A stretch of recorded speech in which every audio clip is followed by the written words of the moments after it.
Yeah, welcome to another episode of AA Meetings. So, slow news week again, right? I don't know what we're going to talk about this week. And the last week has felt like a month, to be honest with you. Yeah, a month that we might never could come back from. A month that will live in infamy. Well, I mean, our last episode revolved around race, and I think 2 episodes about it. Do you think there's enough material to cover? Yeah, there's a lot of material to cover. How are you feeling as a general first? Well, I was talking to my little sister about, she was really upset when she found out that, I think she heard that the cop was being charged with third degree homicide, I think, second degree manslaughter. Yeah, it was. She was really upset, and I was in our conversation. I was trying to get her more to focus on the fact that, there is. I think the big benefit of this is that it's going to change the incentive, the cost-benefit analysis in the minds of the police and the police departments. Whereas, last week, it was clearly the calculation that Chauvin made was that I could do whatever I want to this guy and get away with it. Now the calculation is if I go a bit too far, maybe half the country is going to burn down, right? So I think whether or not they view the outrage as legitimate, I think even if they think they're a bunch of crazy looters, I think that's going to create enough fear that they might not be as brazen as they were before, right? It's a bit of it might be a bit hopeful considering what's going on with the National Guard right now and the militarized police tactics that are being used to crush the what are for the most part very nonviolent protests, and the ones that aren't that take on an element of violence is usually because the violence was initiated by the police, right? It's even I know it's a bit hopeful to say that maybe the police will be, they'll think twice before starting something when we're seeing them continuing to instigate the problems, but... absolutely. And I will say that I'm heartened by the reaction. You saw Cornel West's on CNN. Yes. And he put it eloquently, and he said, thank God that there's such a broad and swift reaction. Can you imagine if this kind of injustice happened with no reaction? Yeah, which is... People are just desensitized to it, For sure. And that's why, I get so upset when a lot of black people, you focus their energy on, tamping down the protest movement as opposed to, so giving it moral support, right? When they... condemn they focus on the looting, for example, which the looting is a misdirection. They focus on the looting as a misdirection by the fascistic elements of the government to justify this insane treatment, right? We have the National Guard in Minnesota, the National Guard has live bullets. Right? They're authorized to use live bullets because the FBI reported that there was a credible threat to them.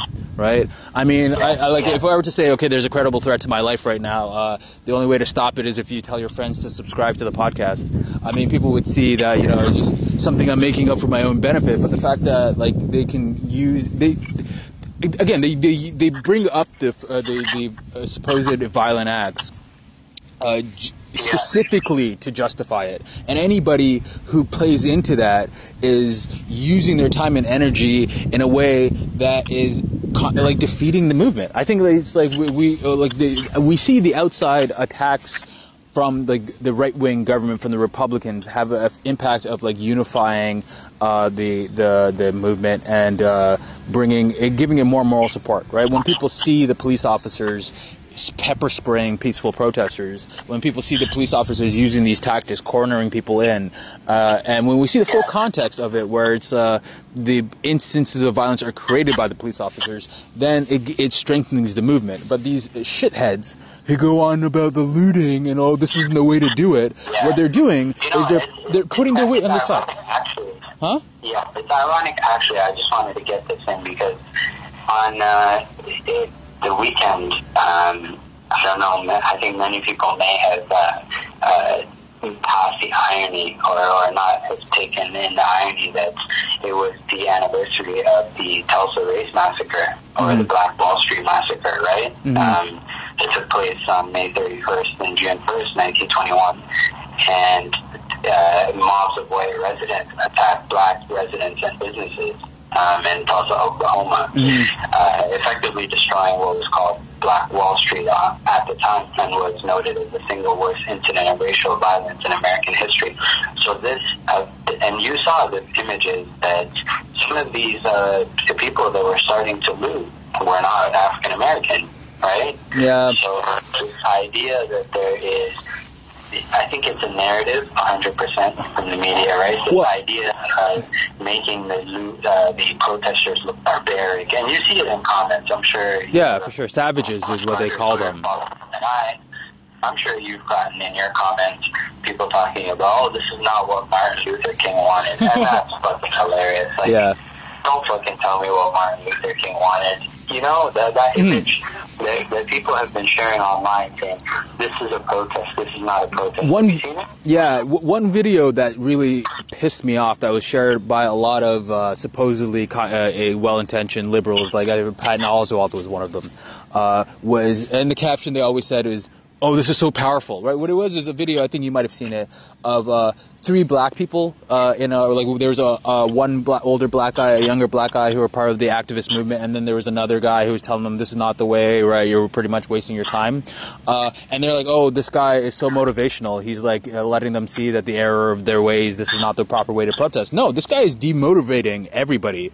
And like, it's like he's taking the one movement that they have that has a potential for actual like changing the dynamic and getting them to tap it down. For what?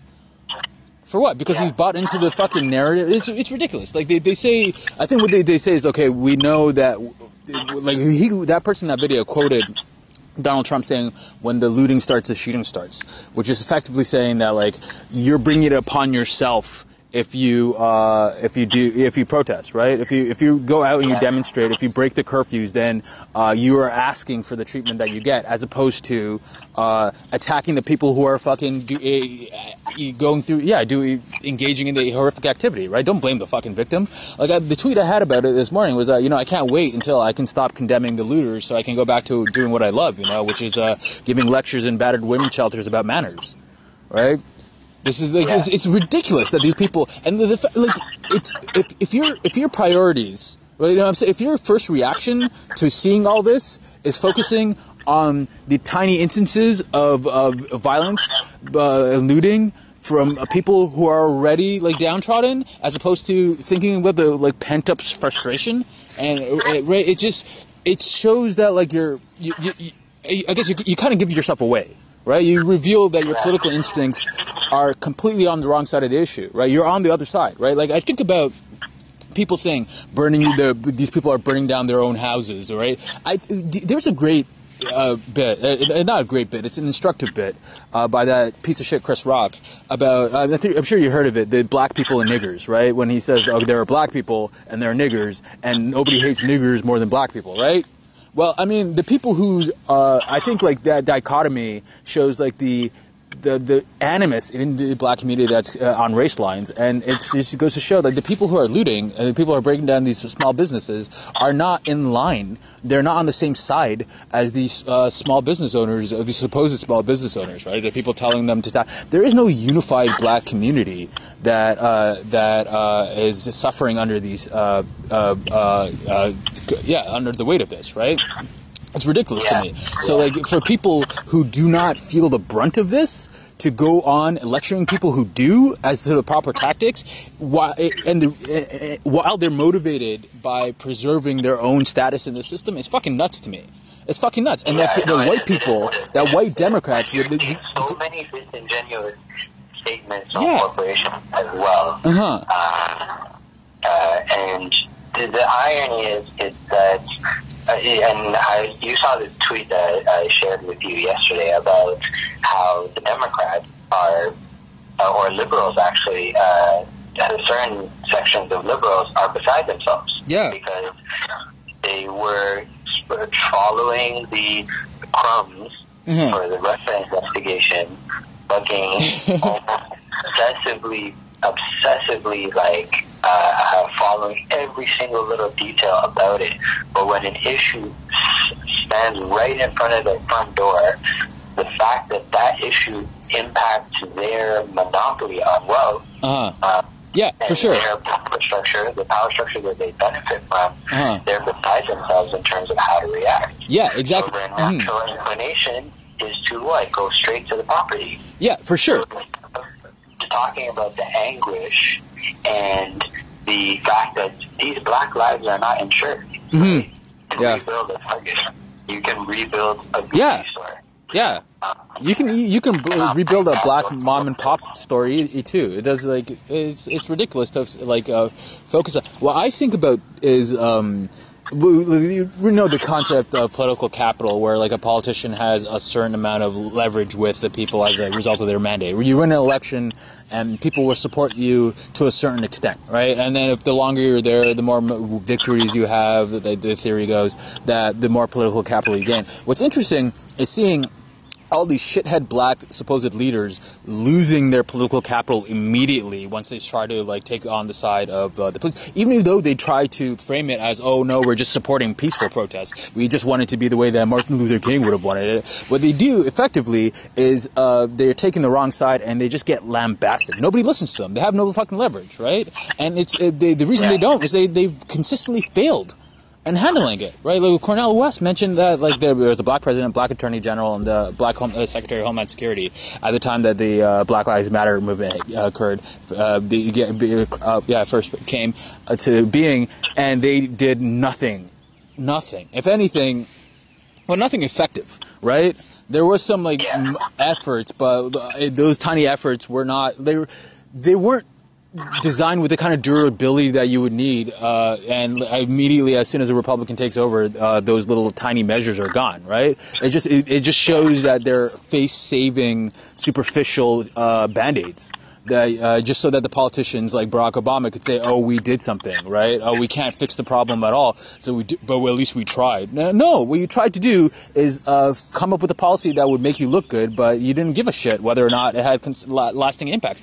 And it's not just that the policies suck; it's that they're not willing to take on the fights, right? Like they're the police unions, the police, the prosecutors, right? The entire justice system. Of course, like if you're a mayor or something, if you're a mayor or a governor and you take on if you go out head to head in the battle with the police or a police union, there's a chance that they inflate the crime stats just to make you look bad. There's a chance that they allow crime to occur that they otherwise would have stopped just so that they can paint you as a ineffectual leader, right? But like the fact that these politicians have so little faith in their constituents that they would it's just telling, right? Like I feel like if we had politicians who actually genuinely had legitimacy in the eyes of the people, then they wouldn't fear those kind of tactics, right?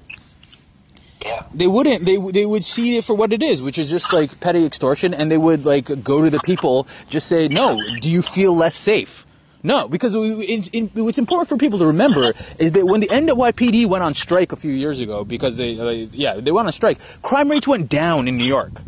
It went down when the police were on strike. So if the police were to, let's say, throw a temper tantrum when a politician were to go after them, the place would probably be better. And if that politician were to go to his constituents and say, okay, the police unions or the police spokespeople, the Blue Lives Matter movement are painting us as a lawless place, do you feel less or more safe now? I'm pretty sure the answer would be yes.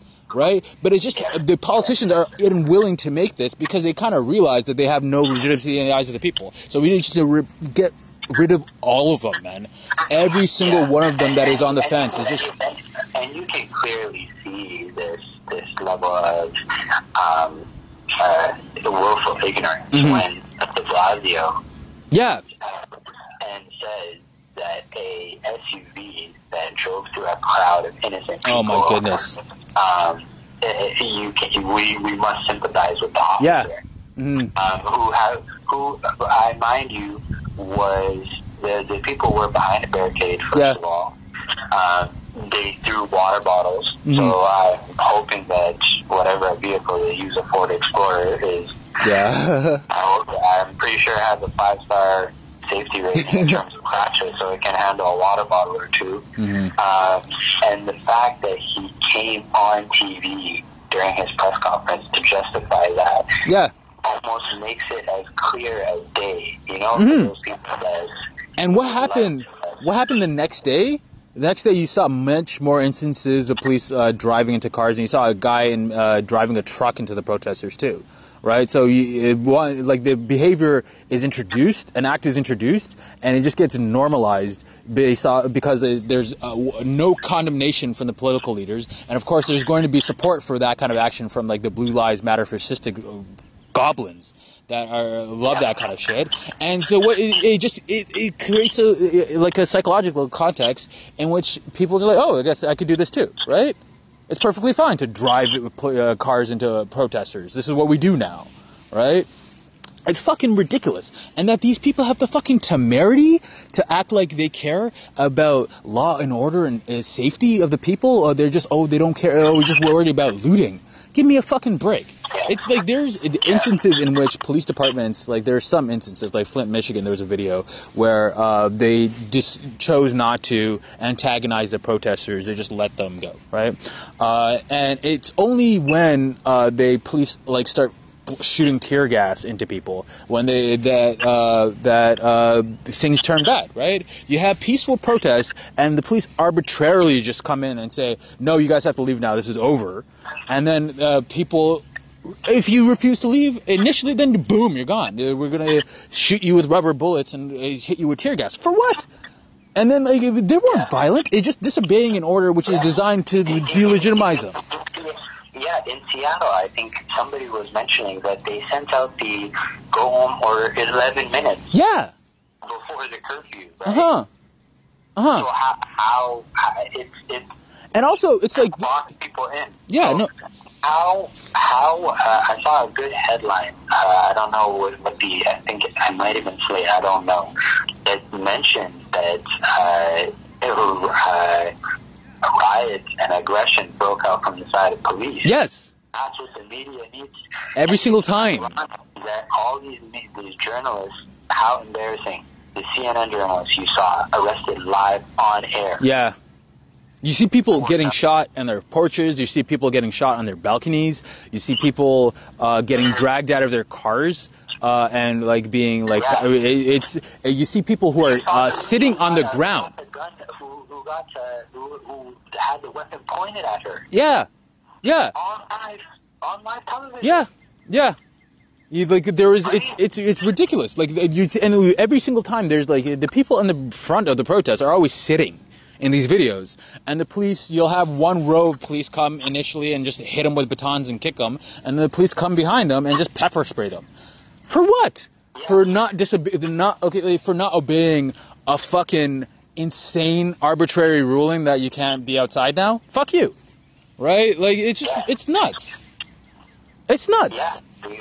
They define, once you say that the protest is illegal, just so you can justify, it's just fucking, I don't know.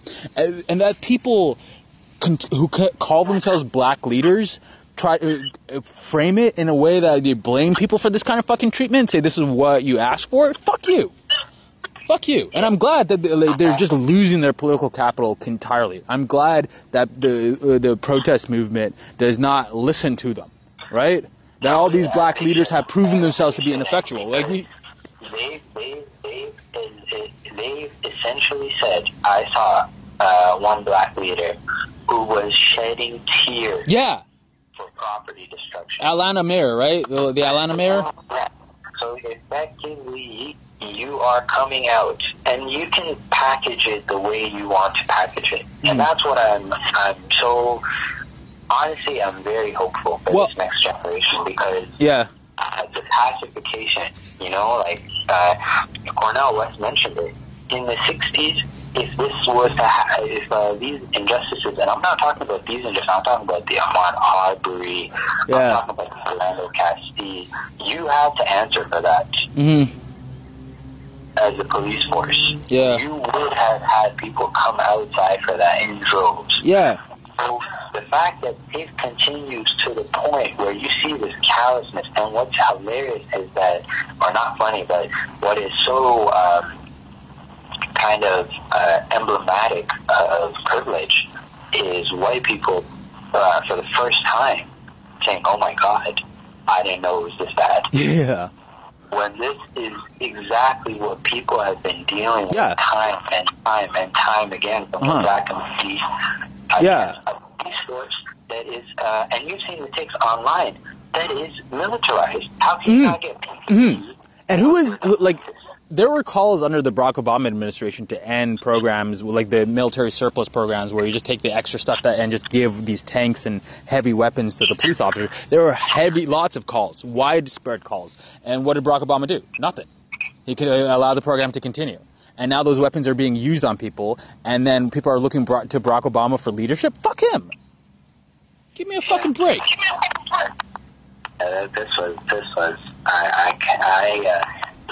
They say, oh, like we need the problem. In a bit more detail, what do you think about the response from Trump?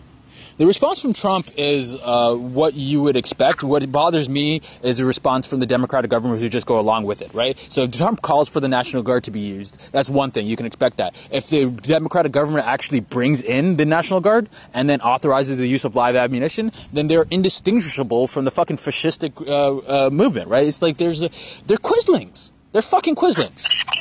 Yeah, but I think the designating the anti-fascist terrorist was a very telling. That was, yeah. But that was a long time coming. Like the right wing has been going on about Antifa being terroristic, which it's fucking ridiculous. But you know, there's no way it actually gains traction because it's not an actual group. They could try to do some prosecutions of a few people but for what? There were no Antifa bombings. There's no Antifa. It's ridiculous. Like, there might be some arbitrary, harsh prosecutions, but I feel like those are going to gain more legitimacy for the movement and gain more adherence, right? Because if people because Antifa's tactics, like one Antifa tactic is, they find some kid posting racist shit online and they just contact their parents and say, hey, do you know your son is posting this random shit? And they're like, oh, I'm horrified. I'm going to take away his internet privileges. Things of that nature, right? If someone posts something incredibly racist, people will attempt. Again, it's not an organized movement; it's just an impulse. But the tactics that people who are motivated by this impulse use are, for the most part, very benign. The worst you see is punching a Nazi, and there's a strong argument to be made that the Nazi, by vocally expressing his white nationalism, is already expressing a desire to commit violence on you, so that your violence is inherently defensive. I buy into that entirely, but whether or not you want to say that, punching Nazis is bad, you can't fucking call that organized terrorism. No. Yeah. Right? Yeah. There was a great tweet that... And the thing is, there's an out-of-touchness with his responses, because he yelled, I mentioned, it's almost like he's a coach yelling plays from the sidelines, right? Yeah. So he'll just say, fake news, Law and Order, November 3rd. Their plays to it. Yeah. The funny thing is, he's so out of touch that he doesn't realize most people are not really depending on news right now, to be honest. Yeah. And I think that's what's frustrating me even more, and I think that's part of what he uses the cover of Twitter's fact-checking to attack social media sites, is that the narrative isn't controlled like it was before, Yeah. The videos that you're seeing online really counteract the corporate it's citizen journalism. Citizen journalism is what's happening right now in the digital age. That's the one one of the few uplifting things about this is that that's a trend that will not happen. And the people who are going out and giving accurate coverage are going to gain followings and legitimacy, right? There's I believe Unicorn Riot Ninja is a great citizen journalism outfit, which is is gaining a lot more popularity right now. People like, yeah, you see it, right? And these movements are going to be durable. Like the benefit of any protest, much less like one as like cataclysmic as this one, is that you build networks, right? You meet people and you make friends, right? You make partners, you make coalitions, and you use those coalitions on issues going forward, right? And that kind of, so like that helps. It helps to have these mainstream news sources and these supposed leaders completely delegitimized, so they can be replaced by a new generation, not necessarily through age, but a new wave of political activists, right? It's like a forest fire, and it's followed by like ecological succession, right? Eventually things will grow back to the same lushness as they were before, but it'll be different, substantially different, right? Yeah. So. Yeah. Yeah, it's I know. So what does it now strike you as ironic that in Atlanta they came right to the CNN offices? What I learned from that story was that there's a police precinct right inside the CNN headquarters, which is like, come on, folks, come on, like at least make them like go across the street, right? Just for appearance sake, so you don't seem that in bed with them, right? You probably fucking use the same cafeteria as these people that you're supposedly giving this fair coverage to, right? And that's not to say like CNN's coverage was entirely bad. They had some interesting live coverage, but it's too little, too late. I think people are just, I think the black community just doesn't want to be lectured by Chris Cuomo on how they should respond. But that's the thing. It's like there's no effectiveness where Chris Cuomo does it. The voice of Chris Cuomo, that almost like that white liberal. What do you call it? Sort of pacification, almost acting like the parent, Yeah, no, for sure. I know you must be hurt. That's why, like, I don't focus too much on the white leaders who are making stupid statements because nobody listens to them and they have no legit. I focus more on the black ones who use their energy to attack the movement and deride, because that's the one that will like have the most potential impact, right? Them amplified by these white voices, white prominent voices, right? So if you have one supposed black leader condemning the looters, focusing on the looters and condemning them, using their behavior to justify the police like brutality, saying they brought them on. You have that person, and that person gets elevated by the media. A bunch of folks like Patton Oswalt tweeting, "Oh, it's so powerful."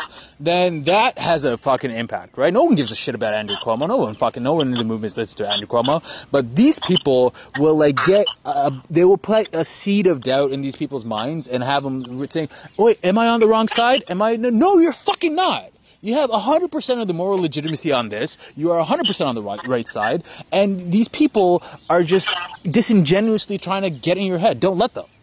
Don't fucking let them. And the reason that they're doing it is to preserve their own influence. That's it. They know that the bulk of this movement doesn't listen to them, so they just want to fracture it and pull pull people away from the leadership, right? Pull them back to them. These voices that talk about it's such such a disconnect from reality. Even their own history as African Americans, right? Mm-hmm. The fact that they don't admit that the Fair Housing Act, as part of the Civil Rights Act, in the time of LBJ, was languishing in Congress. Literally languishing in Congress until LBJ was MLK was assassinated. Yeah. Well, I mean, following the rioting associated with that assassination, the Civil Rights legislation, the Fair Housing Act, was passed quickly by the House of Representatives, right? Mm-hmm. Well, so to act as though there's a certain civil civil disobedience in and of its nature is not meant to respond to civility, right? Yeah. It's a response to a lack of civility. Yeah. And also, it's also what it is. It's like it's not meant to make the change in it of itself. It's meant to apply political pressure so that the politicians, out of fear, make the changes that you demand. Right? Like if FDR, for example, like he had this, you make me do it, right? He needed a movement in which he could point to say, okay, if I don't give them, Social Security, then who knows what they'll do, right? If we don't give them, if we don't create a public work program, and these people remain unemployed, who knows what they'll get up to, right? That's the kind of thing that is so people say, oh, these movements aren't accomplishing anything. These looting, you're fucking missing the point entirely. It's about changing the incentive structure. It's about applying pressure. It's about instilling fear into these people's, into these calculations, right? And the fact that these supposed black leaders are, again, it's just ridiculous. It's just ridiculous to me. It is ridiculous to me. Yeah, and the funny thing is, I was mentioning to someone at work, the most ironic thing that I saw is, I think it may have been a foreign minister from China that tweeted out that in a mocking fashion that he hopes that the Trump administration stands with the people of Minnesota and they have stood with the people of Hong Kong. And I think that just epitomized this sort of blindfolded, backwards kind of rhetoric and it showed the hypocrisy for what it is. Yeah, right? Yeah. Land of the free, home of the brave. Because on Friday he used that tone, right? We're going to blame China. We're going to pull out of the WHO. We're going to take a look at Chinese businesses. Obviously, like he has. The thing is, he's depended so much on shifting the narrative in mainstream media, but he can't. On social media because it's no longer where people are going. What frustrates me? For coverage, right? Yeah. So what do you think about sort of America's standing on the world? What pisses me off about that is the supposed liberal democracies of which we live in, one Canada, which continue to extradite people into this country with a horrific, transparently abysmal justice system. Well, a justice system that gets condemned by Amnesty International and Human Rights Watch. Our treaties, our extradition treaties, are based on the premise that they're going to get an equal standard of justice in Canada and the United States. Is that fucking true? No. So we should not facilitate. We should not enable them by giving them prisoners. And that's the only leverage we have as an international community to say that if you do not correct the treatment, if you do not start treating people who are subject to your justice system humanely, then we're not going to extradite the criminals that you want to prosecute, right? That's our leverage, and our countries are not using it. What do we get? We get bullshit condemnations. We get these statements that say, "Oh, our hearts are with you." Fucking apply the pressure that you have, right? And it's ridiculous that the standards that if there was any consistency with the application of international law, America would have international sanctions placed on it. The shooting of assaults of journalists is illegal. It's a war crime. Using chemical weapons, tear gas on your people is a fucking war crime. America is engaging in this activity on its own people. We see it on TV all the fucking time. And where is the international condemnation? Nowhere. And why? Because America is the center of the international finance system. We're afraid of reprisals. We're afraid that if we sanction them, they'll sanction us back. But I mean, what's the point of having an international community? Right? You have to revel in the irony that, for example, that Erdogan is doing a statement. I saw a statement about Ahmadinejad quoting Tupac.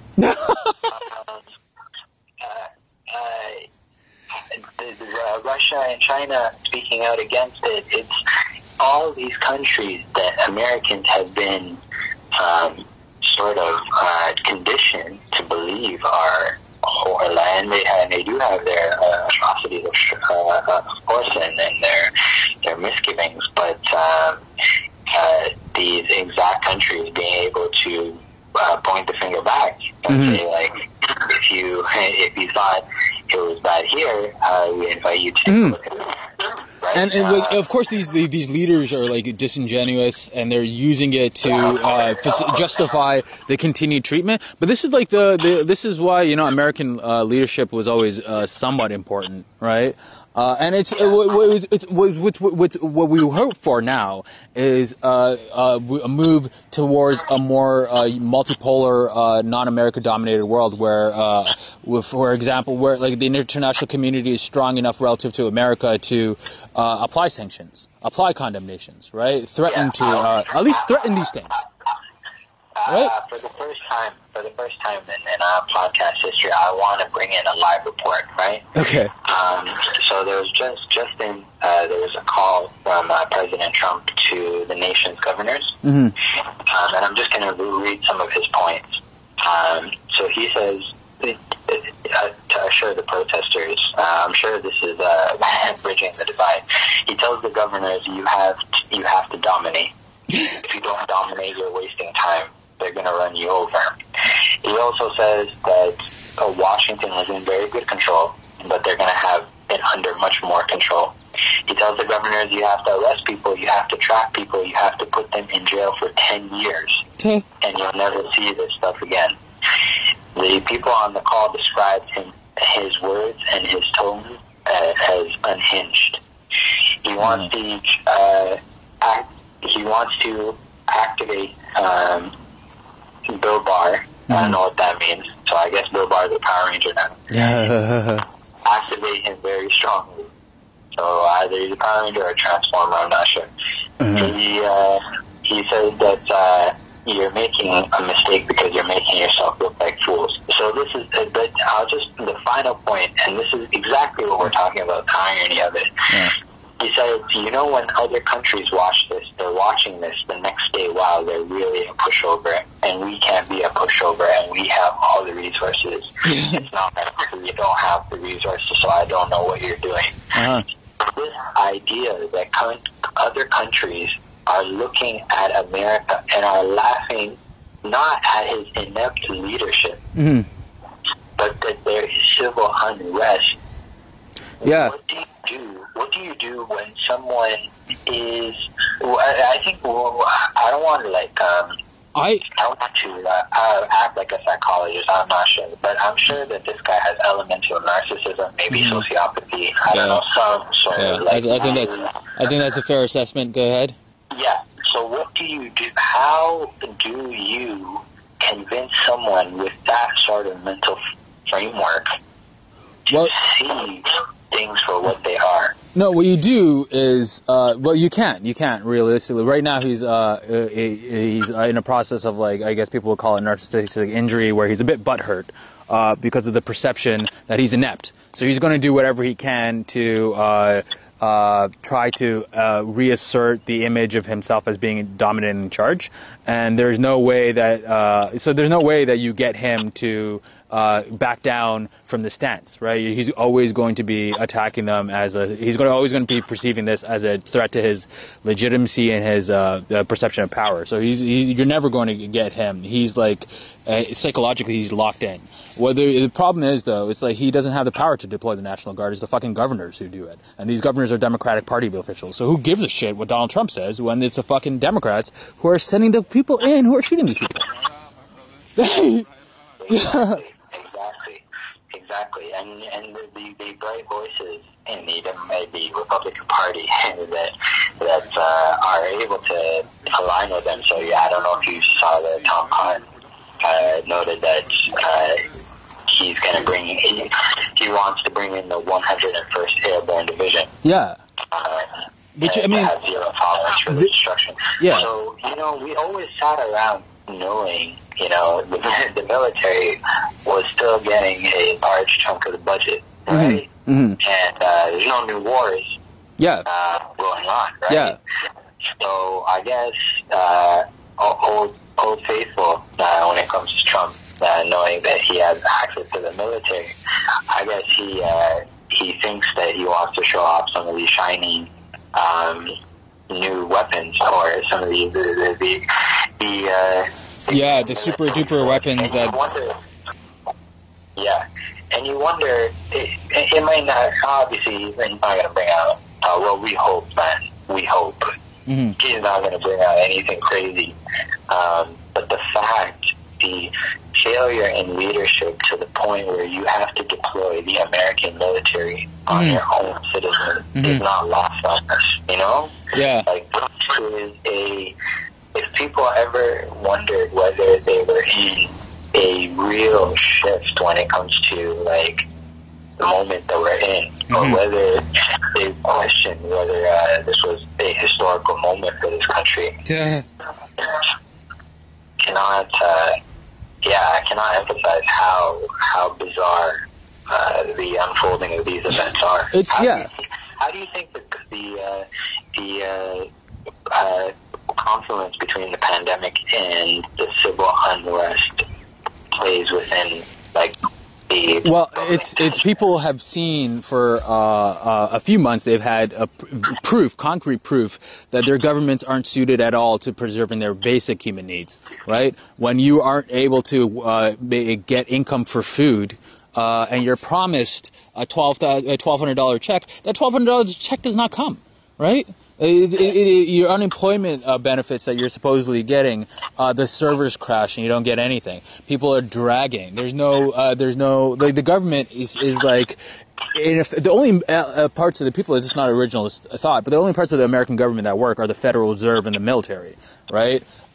Everything else is completely ineffectual. So, like, when people are struggling underneath it, they're not going to think of voting and like standard political action as effectual, because they have already been demonstrated to them by this pandemic response that their government is useless. That they have to take action into their own hands and demonstrate to change the incentive structures, because given the way that the incentive structures are currently set up, the government isn't under any pressure to take care of your basic needs, right? So people, of course, like, when after 2 months of seeing an ineffectual government, you're going to want to take action yourself. You're not going to wait for the next election so that politicians can continue to do what they've been doing, because you see firsthand that what they're doing is not anything that they're not going to stick their necks out for you. They're not going to like even make an effort, right? They just something as simple as the concern that we might get attacked by the Republicans on being too spendthrift. That is more important to people than Democratic politicians, than your ability to eat. So are you going to then go to the Democratic politicians and ask them to solve these problems for you? No. Right? You're going to force them to do it. And you force them to do it by terrifying them with the potential consequences, right? And, like, the thing is, like, the National Guard's use, the military use, there isn't possibly enough of them to quell the outrage that exists. And if they continue to you see the effect of something called, like, I talk about, I had a tweet about it, where because I see a lot of people who condemn the retweeting of, like, police brutality videos, and, like, again, we discussed on other episodes. It's, like, unfortunate that this kind of thing has to be done to change it. It's unfortunate that people we understand that there is a better emotional harm that is inflicted on some people who already are aware of what's going on, just re-traumatizes them, for example. However, there's a process that occurs. It's called moral shock, and it leads people to action, right? It's indignation that makes people want to uproot the system and do their part in uprooting the system that led to this kind of event. So when people see the police officers brutalizing people, they are more likely to join into the movement. When people see people whose eyes are falling out because they got shot with rubber bullets, right? Rubber bullets. What's the fucking point of using rubber bullets if you're going to aim for people's faces? Huh? Yeah. They're fucking lethal. No, I don't even understand. I sincerely do not know why they exist. They should not exist. What's shocking to me is that, like, the government has... The idea, sorry, I just wanted to get in this in. It's this idea, number one, it's, again, a symptom of the increasing police budget, and the fact that the police force is becoming more militarized, because there should not be an incident where you need to shoot people with rubber bullets. Yeah. One, the idea that they don't cause damage is obviously being they're coated in rubber, but the center is metal. Yeah. So they're rubber coated bullets. Their eyesight this weekend. People have been killed. People have been killed with rubber bullets. Not in the United States recently, but like people, if you follow like if you pay attention to the Palestinian movement, then you know that rubber bullets are fucking lethal. Rubber bullets kill people. Yeah. You kind of use them like they're paintball, right? And it's like it's what's shocking to me is that these not shocking, but these governments clearly understood the potential for this kind of unrest existed because they had the time to stockpile all this fucking tear gas and rubber bullets, right? They're like if you're willing, like if you're preparing yourself in that way because you recognize this potential, why don't you maybe release some of the pressure that's building up by addressing some of the people's fucking concerns as opposed to buying more armor, buying more tear gas and stockpiling these things, right? It's like they knew the presence of all this tear gas and rubber bullets, the fact that these police departments have it, show that these politicians and these leaders are aware that there's frustration based on their handling of it. It's just that they feel the proper response to it is to ignore it until it blows up and then crush it, right? Yeah. So it's just, and these are Democrats too. I also want to say that, because you talked about the fact that people are waking up to the fact that their government is sincerely inept, and I don't want to overstate that a symbolism of that was all the lights in the White House being shut last night, you know? Effectively, the government's nowhere to be seen. And I think it was ironic because I saw the GOP release a statement, I don't know if you saw it, saying that it took 2 days of rioting across the country until Joe Biden finally released a statement.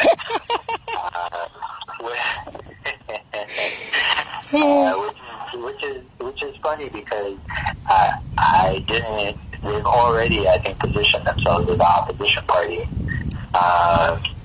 Well, I'll just say one quick thing about the lights being off in the White House. Donald Trump is displaying a tremendous amount of leadership. He's just leading the fascistic elements of the police department to encourage them to be more violent. I don't think these cops would be acting in the way that they did if they didn't expect pardons and clemency from Donald Trump. If they didn't have that moral legitimacy in their eyes from a president condemning these people as looters, and they feel like this is like he's asserting actual leadership. And you see the cops, there's videos of cops throwing up white power signs. There's videos of I think he's displaying a considerable amount of leadership. It's just it's for the words that he uses. Like, when he's talking to the governors today, he's saying, most of you are weak. Now, this is a president who dodged the draft and hid in an underground shelter, you know? So the rhetoric, when he's calling for stronger action, and it's almost as clear as day, right? Like, at this point, really... Yeah, go ahead. Actually, I was going to say, I want to get your take on the GOP comment because that was kind of funny. The fact that the GOP comment is hilarious in that, like, it's totally right. I mean, you hate to agree with the GOP on something, but the fact that Joe Biden it takes this long. My tweet about it was like he should, like, his partner on the running ticket should be Carmen Sandiego, the only person more elusive than him. But it just, like, people think, let's blame Donald Trump, like, they say, this should be motivation for people to vote. No, it's like, well, it should, partially, yes, vote, like, for your sheriff, vote down ticket. But electing Joe Biden is not going to solve this. Joe Biden would have, like, brought in the National Guard. And the thing is, the power structures are completely, the police power structures are ineffective in tamping down the worst impulses of the worst cops, right? There's no leadership structure which could keep a cop from attacking somebody when he feels like it, right? And I'm not saying that, like, in hypothetical. I'm not saying that in theory that there cannot be one. I'm saying effectively there is none because we see it happening all the time, right? cops, they might, there's like, I think there's one video that people like retweet all the time of like a black woman cop like chasing away another cop who was like being a bit aggressive with the protesters. But that cop, even if he got written up, he would have been protected by his union, would have survived an internal investigation and complaint, probably gotten like a temporary suspension without pay, right? So because there's no consequences.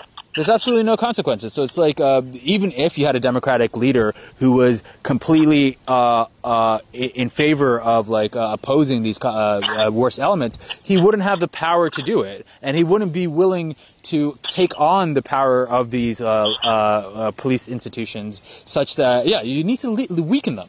You totally need to weaken them. You need to cut their budgets. You need to force the police unions to blow their pension funds on lawsuits. That's what you need to do. Right? Blow all their money on lawsuits defending themselves from government pressure. Right? That's what needs to be happening. They should be on the defensive all the time, as opposed to exerting power over elected officials.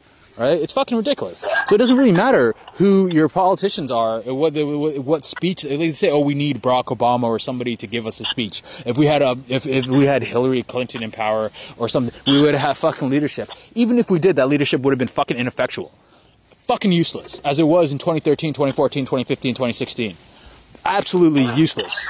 Fucking. Absolutely. It's the fallacy. Again, we go back to Cornell West, right? Black faces in high places. Yeah. That fallacy has thoroughly been torn down. Because, as you mentioned, you are a byproduct of the system. Yeah. You know, when you are a black person in these institutions, like a black police chief, black head of the police union, black mayor, black governor, you are not separate from how the institution was designed. Yeah. It wasn't designed with the protesters' demands in mind. Nope. You know, police accountability was not. I think that's why it's so heartening that people are not turning to these people. You know, and I'm extremely happy. Extremely happy that we are seeing a lot more Malcolm X quotes. Yeah. Right? And the fact that people are saying that's not one quote that I keep seeing around that is so true is that that's not a chip on my shoulder. That's a foot on my neck. That's a foot on my neck. And the fact that his video clips, and because Malcolm X, there's a reason there's a Martin Luther King Day, you know? Yeah. And there's a reason that Malcolm X's message is suppressed quite a bit. And even with Martin Luther King, you know that they scrubbed certain parts that they don't like. Yeah, right? The socialistic parts. The socialistic parts that they don't like. So the fact that people are going back to the archives and seeing that he is telling them again and again and again this idea of respectability, this idea of pacifism, this idea of you just have to ask nicely, is fundamentally flawed. You know, like, there is no incentive structure. For sure. Because the incentives are like the Democratic Party calculation is, what the hell are you guys going to do? Not vote or vote for Republicans? We're going to get your vote no matter what, right? So we need to maybe take enough stances so we can seem like we could justify that narrative. We can say, look, we are better, but you just have to do enough to pass that little test. You don't have to, for example, you don't need to make any fundamental change in the people's lives, so long as they just a relative benefit, right? And it's the thing about political capital is if you use it and in such a way that you fail and make yourself a public embarrassment, you lose it entirely, right? I mean, like, who's going to, like, are people? Do you think this Black Lives Matter movement is going to be responsive to Barack Obama going forward? Do you think, like, we're going to, there's the audience for Barack Obama's race speeches, or not just Barack Obama singling him out, but every politician of his ilk, the only audience for them is going to be white people and rich black people. That's it. Those are the only people who are going to listen to you, right? And they are not going to be the core of this movement. And like, there's a chance short term that the movement will be weakened temporarily by these kind of people gaining prominence, especially when they're, again, it's not just that they're making, there's an element of these people, these anti-radical black people tamping down the protests for their own incident. Those people are elevated by the media. The media goes, oh, this is so powerful. These are the people you should be listening to. Don't listen to these lunatics. Listen to these nice people, these nice, respectable people. This is the way you get change. Ignoring the fact that these people have been in power and have been useless. Worse than useless. Right? Worse than useless in that... And there's a disconnect, and there's a reason that they are useless. There is a fundamental disconnect between their experiences. For example, Al Sharpton having a show on MSNBC every week, being part of the upper class, and people like George Floyd, who are being killed with impunity, who are facing police. I'm sure that the police fear someone like Al Sharpton, right? Because they know that's a powder keg in terms of like visibility. Yeah. But behind the scenes, well, let's people from like lower class America are dying, and let's focus. The biggest, I think, failure.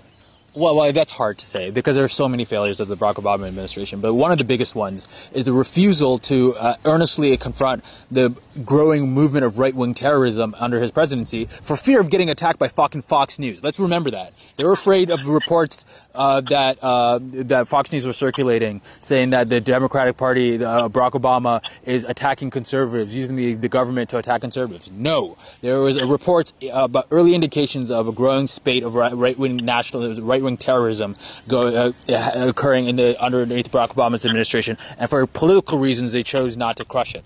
And what happened is that fucking grows into the alt-right movement. It grows into the Proud Boys. It grows into like the Blue Lives Matter movement, which justifies this police brutality.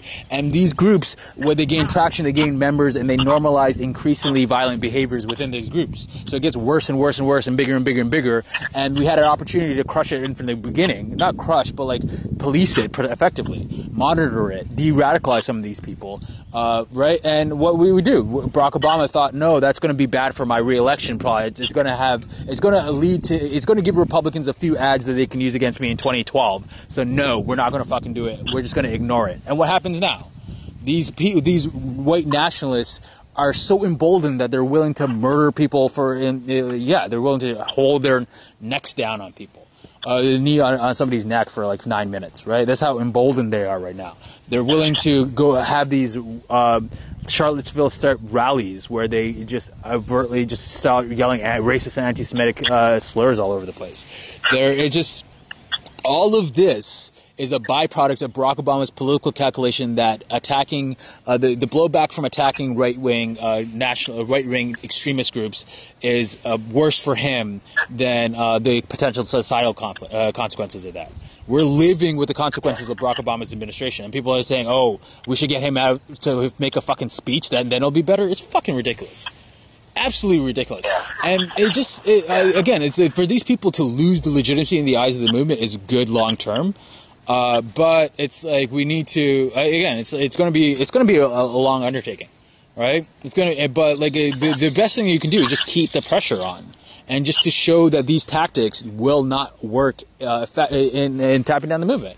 You can't. People really need to realize, the government needs to realize, the governors need to realize that if you put the National Guard in and you have curfews, you are inciting violence. You're not crushing it. You're not preventing it. Right? They need to understand that these tactics that they're using are not going to be effective. And people, I'm sorry, I just want to say, like, if people listen to these black leaders and go home, stay home, don't protest, obey these fucking curfews, then what's going to happen is that it's going to justify these tactics are going to be seen as going to be as functioning, and they're going to be redeployed. Right? It needs to be shown that, and people say, oh, okay, they try to get people to focus on their own the legal consequences that will come to them. They say, oh, you might get 6 months in jail. You might not be able to vote in the next election. Well, you know what? The fucking DA has the option to not press charges, right? Pursue the charges. If the cops arrest somebody and bring them in, there's a political option to not pursue those fucking charges, right? If they arrest somebody, yeah. So again, there's asserting that political pressure, like it's there. Oh my god, it's necessary. It's necessary. And what these people try to do is they try to create these wedges and get into people's heads. That's what they want. They want they want people to second guess the morality of their anger. They want people to think that they're on the wrong side of the issue, and they want people to begin thinking about the consequences in their own lives about activism. They want to crush that solidarity because there's nothing that they have to rechannel it to, right? They're incapable of creating a consensus solidarity-based movement because they're a bunch of narcissistic, self-focused pieces of shit, right? So the only thing they can do is try to pull people apart, right? And they do that, and it's ridiculous that I don't know. It's just the good thing about it is that people display themselves. I wanted to spend a little bit of time. Let's shift a little bit. I want to spend a little bit of time focused on the fact that there's essentially been almost a Canadian media blackout with regards to the protests that happened in Toronto. Yeah.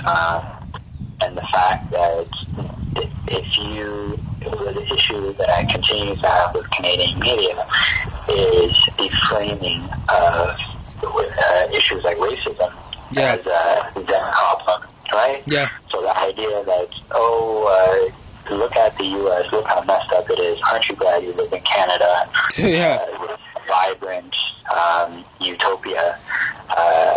If you look at Native American communities in Canada, predominantly Native American communities in Canada, you have murder rates which are like twice the Chicago.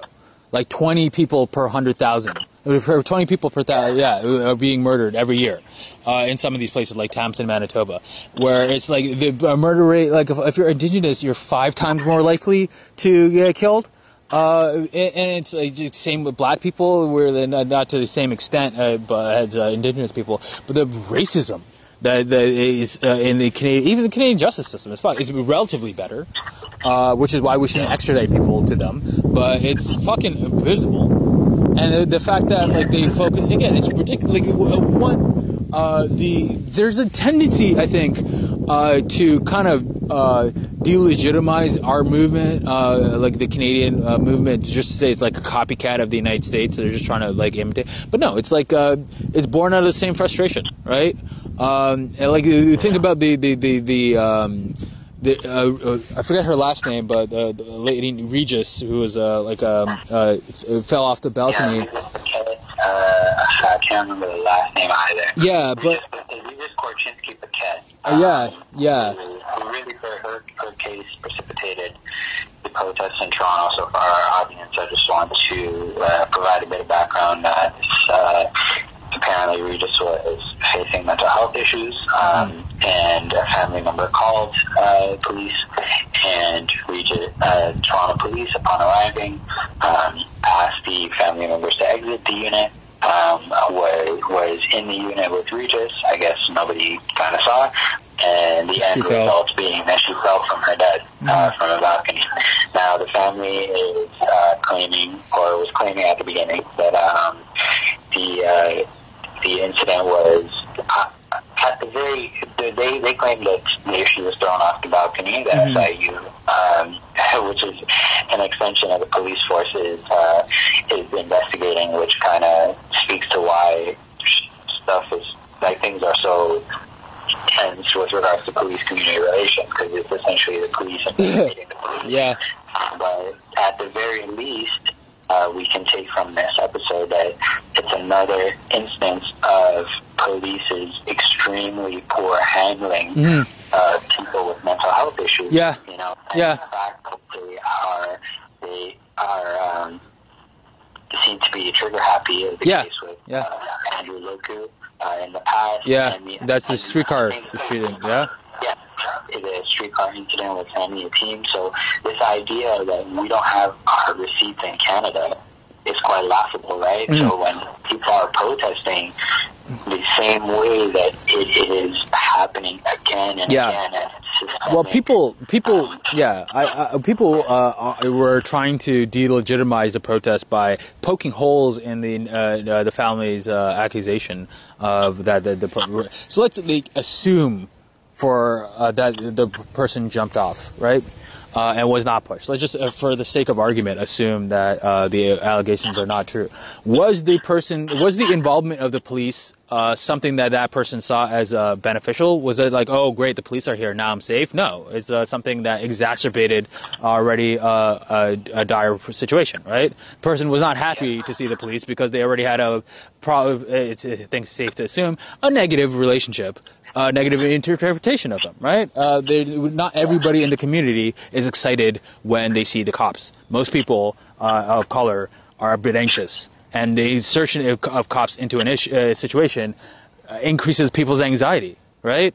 And also the fact that there's the claims were believed, even if they are false. The fact that enough people heard them and were outraged speaks to the fact that the Toronto Police Department has zero legitimacy in the eyes of the people, right? That the people are willing to believe anything bad you tell them about the cops because they're like, yeah, it makes sense. These bastards would do it. Even if the actual accusations are untrue, then that alone is a legitimate reason to fucking protest. And you have people trying to poke holes to, again, they're fucking bootlickers. The irony of Bill Blair making a statement anti-black racism is abhorrent and unlawful is akin to spitting in the face of a lot of people of backgrounds who live in Toronto who have dealt with TPS's aggressiveness, dealt with the carding issue, dealt with the Bill Burr's these communities and terrorizing communities. It's just rich that we get a statement from that, and that kind of speaks again to this nonsensical idea that you have to issue a statement regardless of your history as an individual or as an organization. Yeah. When Bill Blair knew what was going on. You know what I mean? He knew that people like Chauvin and the likes and his kind, the officers. And I find it ridiculous that the other three weren't charged. So you're going to tell me that you can charge, you can arrest. But here's the thing, there's... asking you where to go. Yeah. But you can't arrest them, right? But in Canada, I want to center it on Canada. I want to center it on Toronto because I felt passionate that I find it ridiculous that Canadians virtue signal when some of the most vicious comments online and some of the most hateful rhetoric that you see online are under a post about Canadian news. Yeah. There's the amount of white national the people they like to say that Canada, there's a Robin Williams line that Canadians must feel like they live above a meth lab, right? But I think the better analogy is that Canadians are being a Canadian is like living in a house where one parent just wants to move everybody into one, right? It's just like, hey, maybe moving into that meth lab across the street is a good idea, right? It's because you see the Conservative Party of Canada, at the very least, takes its the leadership from Donald Trump and the Republican Party, right? The stuff that you see coming from it is like a couple weeks. It's like those small communities where the hit movies come like a month later. That's what Canada, the Conservative Party of Canada is. Relative to the Republican Party, and they have a considerable influence, but also it's like you have a lot of the tactics that you see being used against these protesters were used in 2010 in Toronto against the G20 protesters. And what happened is that the chief of police at the time gets promoted by the Liberal government to the Minister of Public Safety. Right, so that's why Bill Blair had to make those statements, is because he got the promotion. Right, he's a person in the relative job, and that wasn't a conservative policy. Like the difference, I guess you get with the conservatives you get Julian Fantino, with the Liberals you get Bill Blair. Right, either way, you're not getting much. But it's ridiculous that the focus is on our superiority, which it's not. We're not much better, and we're trending worse. And a lot of the same, all the same factors leading to our decline, the decline of America, are leading to ours too. All the factors that, again, right-wing nationalism, radicalization occurs primarily on the internet, and it occurs internationally. That's why you have all these right-wing movements occurring at the same time. That's why when ISIS was occurring, you had all these people coming from all over the world to join them. It's not something that is isolated. It's something that people, it's an echo chamber that occurs internationally, and these elements push each other forward, right? They motivate each other. They share tactics. They share these little memes in the groups, and they go out, right? And they act upon them. And you see it happening across the board, and you can see it happening in Canada too. There's Blue Lives Matter movement in Canada. There's racist white nationalist movements in Canada, and there's also again,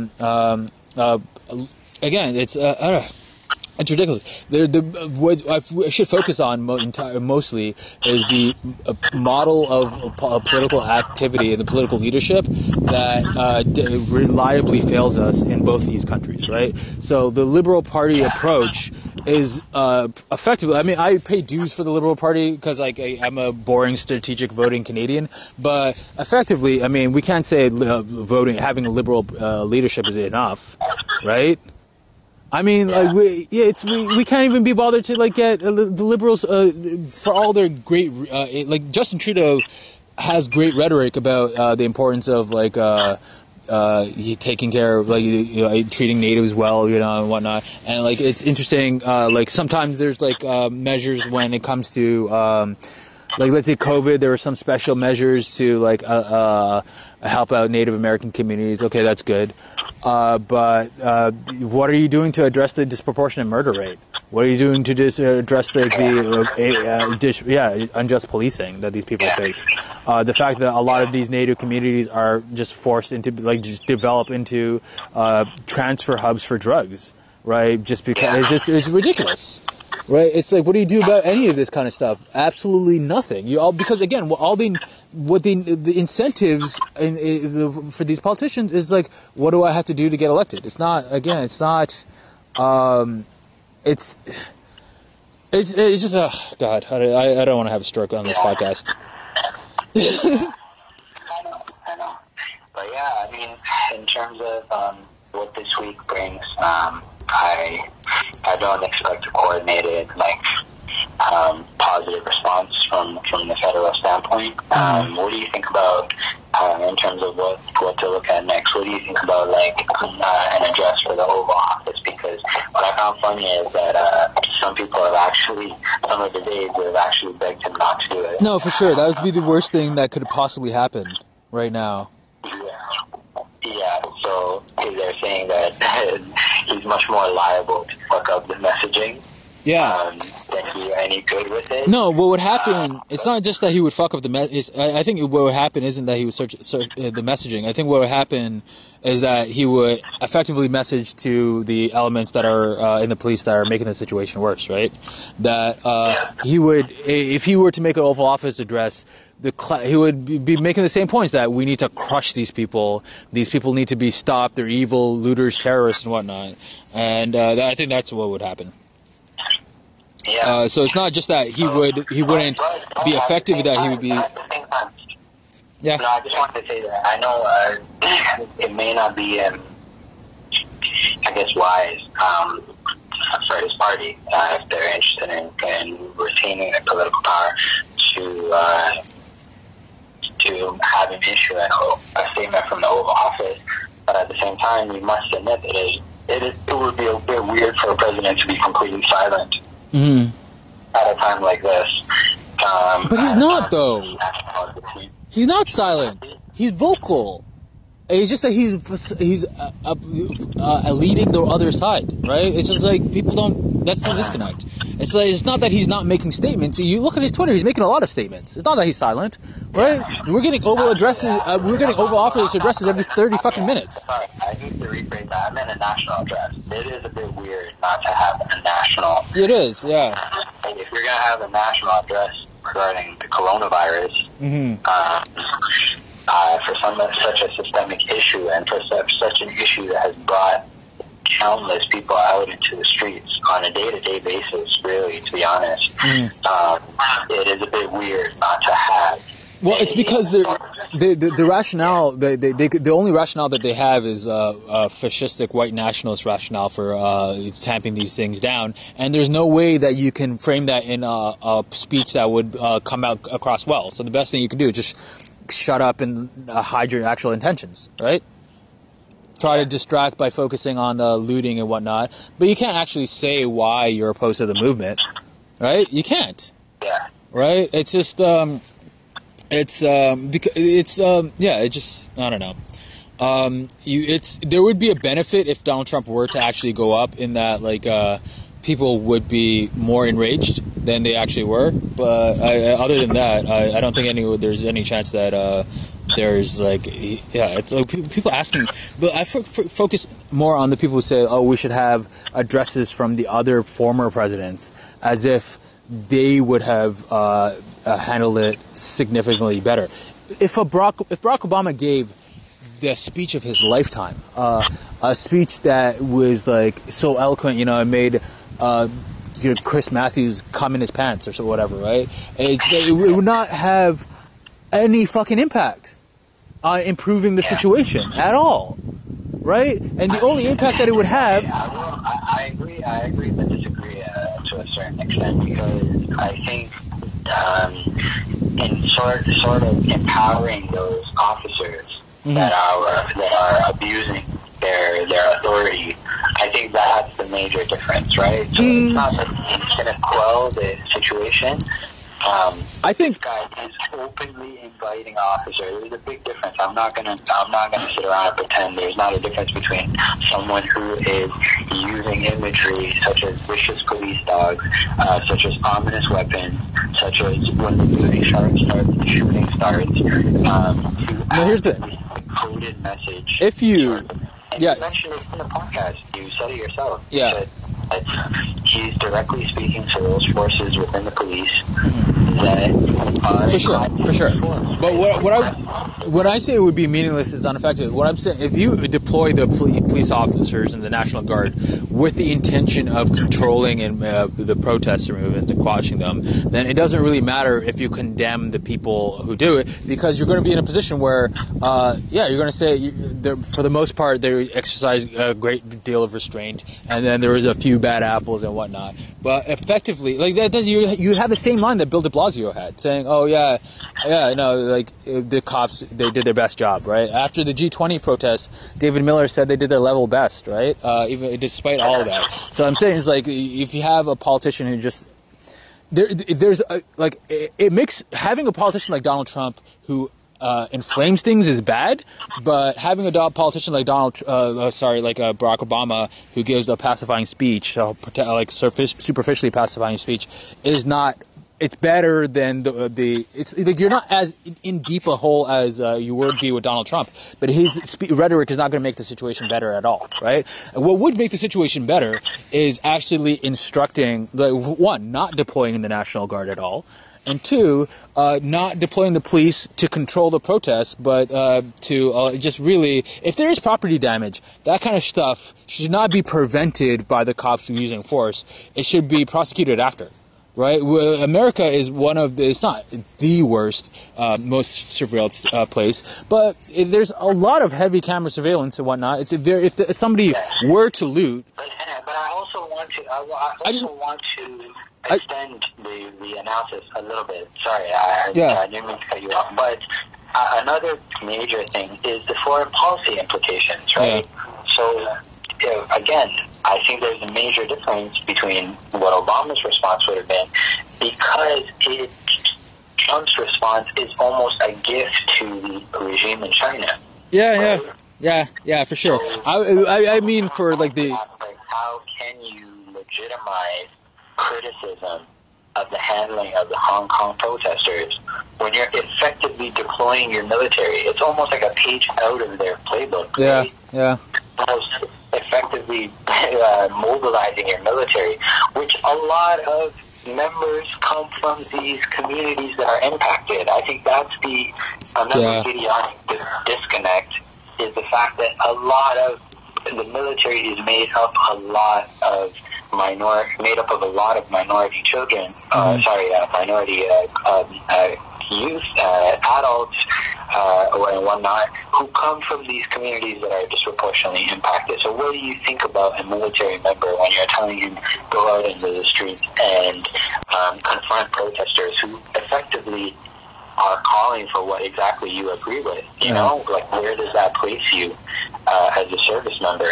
Like, what values is your country displaying, right? Yeah. And people are calling for a just cause.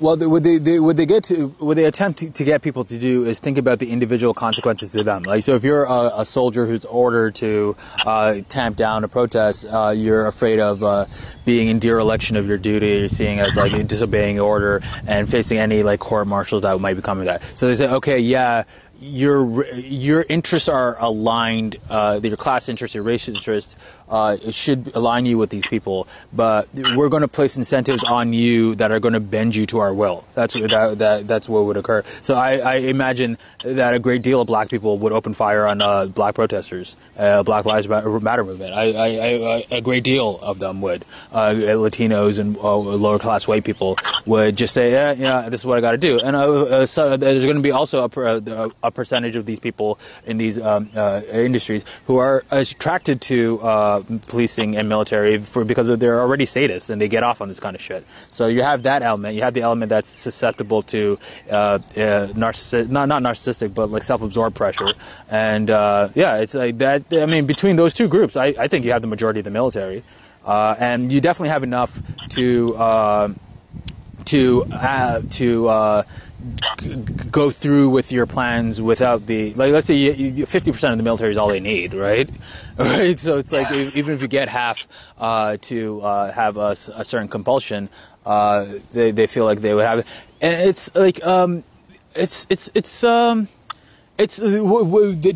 saying, like, actual leadership that would happen, that could be exerted by democratic leadership, right? Let's say a democratic governor or mayor was, governor is better be an example, because they could choose to not issue, not use the National Guard, instruct police officers to focus on identification of troublemakers as opposed to arrest of them, and only focus on instances in which there's actual physical harm, not to the police officers, because the police officer should try to remove themselves from that situation, but from other people. If there's like a mugging that's going on during it, which there has been no reports of, but let's say hypothetically, if there was a mugging that was going on in the protest movement, then the police could then apprehend the mugger.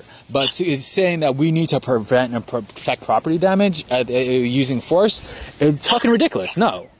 Just, if anything, the property damage is economic stimulus, you know? People get jobs rebuilding the buildings that were destroyed, right? The only people who really pay, it's what it is, though. It's just, they're using their power in the worst way possible. I think they could instruct their prosecutors to not pursue charges for things like breaking curfew, for things like there are there's a spate of things that should not be prosecuted heavily that are currently criminalized under the current law, right? In which they have the option again not to pursue them. They should also, these police officers, the governments should be, if they haven't already, getting rid of cash bail, so people who protest aren't arbitrarily locked up for days and weeks because just because of their financial situation, right? And we see the conditions in which people are being held right now. There's a report just today, people being held for like 10 hours, 12 hours without water, food, access to the washroom even. In like crowded rooms, right? So it's like fucking, this is like a Latin American prison conditions that were, I don't want to attack life, but that's like the place in our hemisphere that you would see that is in Latin America, right? In like a Colombian prison, right? Is where you kind of see these kind of things. And so like the governments could be using their power in the offices to affect these in this way. But what they do is instead focus on protecting the property from damage. Right? That's what their focus is on.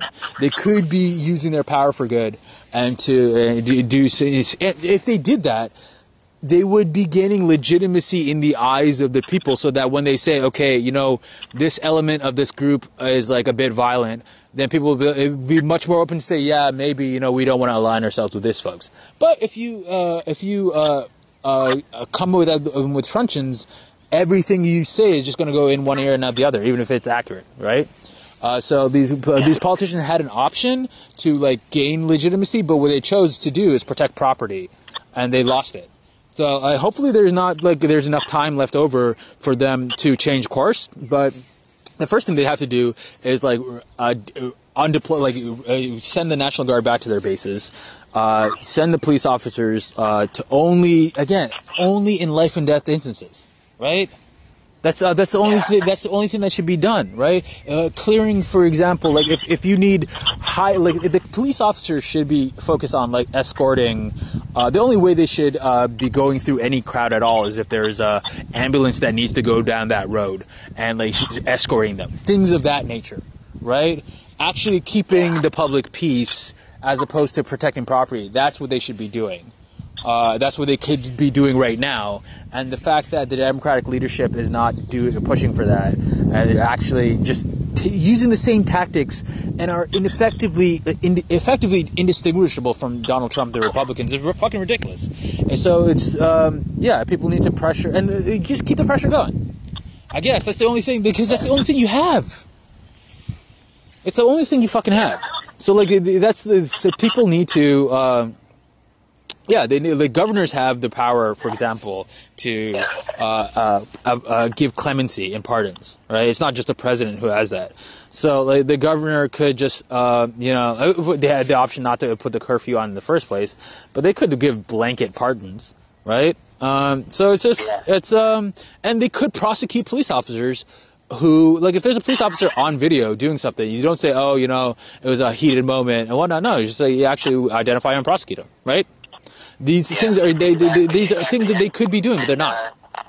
I wanted to like wrap up on a note where I think the audience might wonder, for those that are still glorifying sort of the approach taken by, you know, pacifist Democrats and like Obama and the like, when these protesters are choosing not to use these leaders as figureheads. There's one great thing in terms of a debate that I saw online this week that really hits to the heart of that issue, which is, what is the right way to protest? Yeah. You know, they've been asked to. You saw what happened to Colin Kaepernick. Mm-hmm. He took a knee. He was effectively blackballed from the NFL. Yeah. Roger Goodell released a statement that his football league is aware of these anti-black sentiments, and something has to be done about it, which is hilarious. It's its own irony. But he gets called a SOB by the president, who usually doesn't wade into like individual protests. You know, it's kind of strange, but he gets called a SOB. Gets told, that his protest is not legitimate because he's disrespecting the flag. And you saw how many police officers took a knee this week. Yeah. Ironically, right? And then you see the peaceful protests after the killing of Philando Castile, after the killing of Eric Garner, and walking around and still having things like what we saw with George Floyd done. So they're all people who are trying to lecture black people on how they should protest. I want them to take a moment to reflect on what progress has been made with their quote-unquote legitimate form of protest. Yeah, absolutely none.